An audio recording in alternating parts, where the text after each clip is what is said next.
Prenons le cliché classique de la crise de la quarantaine. Ah, la fameuse. Ouais. Quelqu'un se réveille un beau matin et s'achète une voiture de sport d'un rouge éclatant. Ou alors décide soudainement de tout plaquer pour, je sais pas, courir un ultra-marathon dans le désert. C'est ça. Et généralement, on en rit, tu vois. On met ça sur le compte d'un besoin un peu pathétique de retrouver sa jeunesse. Mais si on gratte un peu la surface, l'attente derrière tout ça, c'est une quête vraiment désespérée pour laisser une trace. Ouais. C'est l'illusion terrifiante que, si on accomplit l'exploit parfait, on pourrait d'une certaine manière tromper le temps lui-même. Exactement.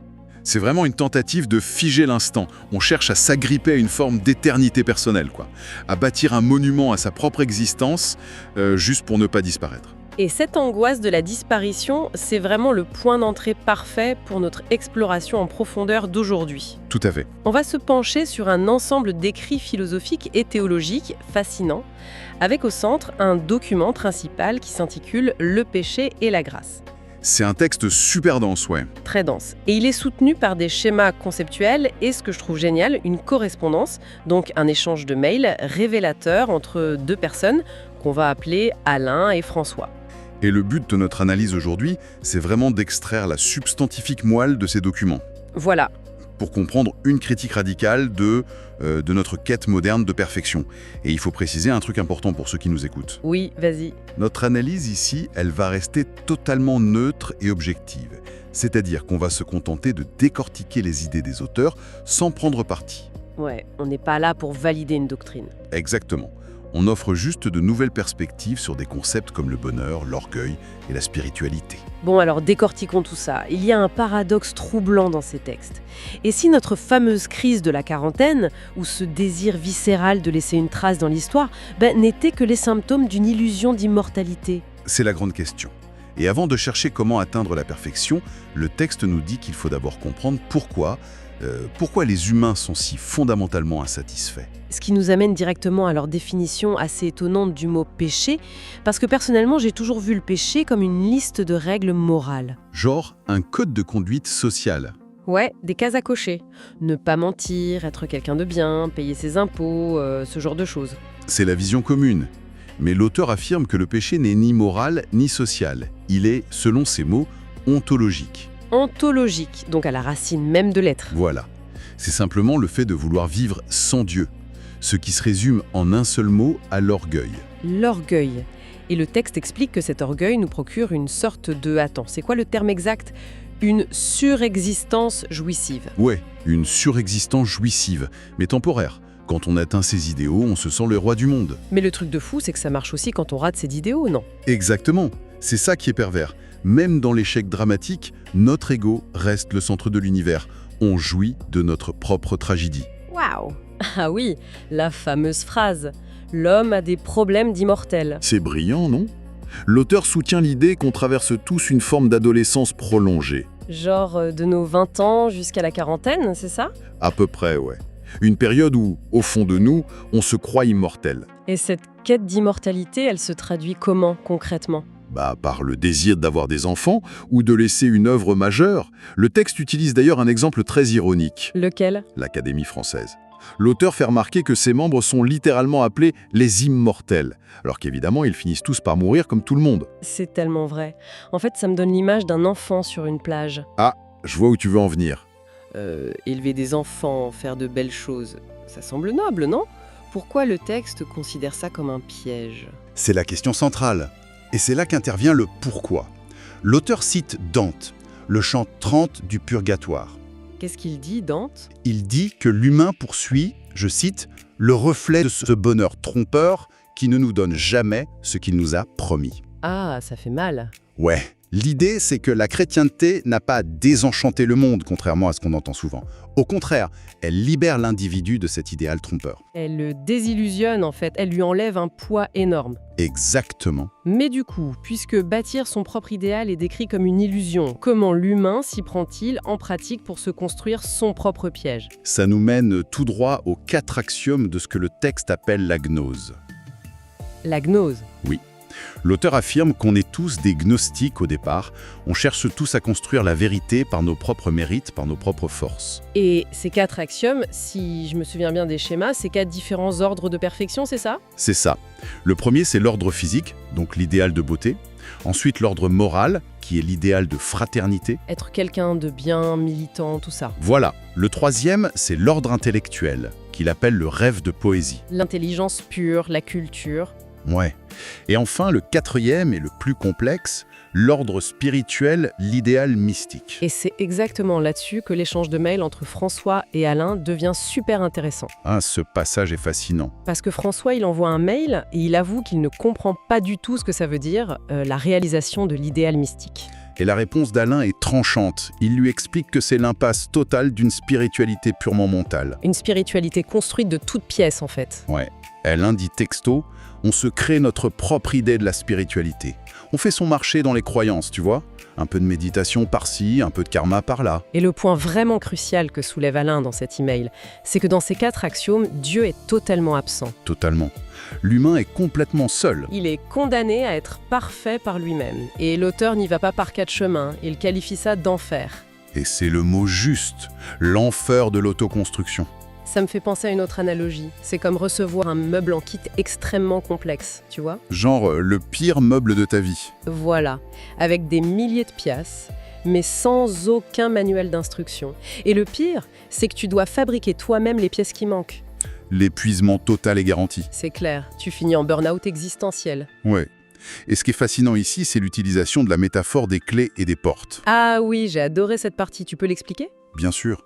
L'auteur mentionne que des indices parsèment les arts et le cinéma. Il cite même le film Dune. Dune, la science-fiction. Ouais, cette fameuse réplique. Quelque chose sommeille en nous qui rarement se réveille. C'est beau? Et l'auteur souligne que les artistes, ou même nous tous, on possède souvent ces clés. On a des intuitions profondes, on en jouit, on en discute. On fait des conférences dessus. Exactement. Mais on refuse de chercher les portes à ouvrir avec ces clés. Pourquoi on refuse? Parce qu'ouvrir la porte, ça veut dire perdre le contrôle. Ça veut dire accepter qu'on n'est pas le constructeur de l'univers. Donc beaucoup préfèrent avaler la pilule bleue comme dans Matrix. Exactement. On reste dans le confort de notre propre illusion. On préfère notre petite perfection gnostique à une vérité qui nous dépasse. D'accord. Mais alors, si ce système gnostique de l'auto-perfection mène à l'épuisement complet, quelle est l'alternative concrète que proposent ces documents? La solution du texte, c'est de remplacer la quête d'idéal par le don. Le don avec un grand D. Et ils utilisent une image très visuelle pour ça, l'image de la poupée russe. Oui, l'idée n'est pas de détruire nos idéaux. L'Esprit Saint englobe, et pour reprendre leurs mots, adombre l'idéal. Donc la petite poupée, notre petit idéal de beauté ou de morale, elle n'est pas cassée. Non, elle est juste recouverte, enveloppée par une poupée beaucoup plus grande, qui est la grâce. Elle n'a plus à porter tout le poids du monde. Et la différence majeure de la spiritualité chrétienne, selon Alain toujours, c'est ce qu'il appelle l'incarnation. Il utilise un mot très précis pour ça. Oui, il parle d'une mystique de la Bisra. La Bisra, C'est ça. c'est un terme pour désigner la chair. C'est une spiritualité qui a une réalité concrète. Ouais, j'ai noté la citation tellement elle m'a marqué. Il dit que ça a une adresse, un numéro de téléphone, un visage. C'est ça. On est loin de l'idée d'un esprit pur qui flotte dans les nuages. C'est du concret et de la matière. Mais attends, j'ai une question là-dessus. Pourquoi la mystique, qui semble être le domaine de l'immatériel par excellence, insiste-t-elle autant sur cet aspect physique et relationnel, ici? Parce que, selon le texte, l'esprit n'est pas un concept. C'est pas une loi ni une éthique. Genre les 613 préceptes du Lévitique. Exactement. L'esprit, c'est, je cite, une personne personnelle et personnalisante. Et tu ne peux rencontrer une personne que dans le réel, dans le relationnel.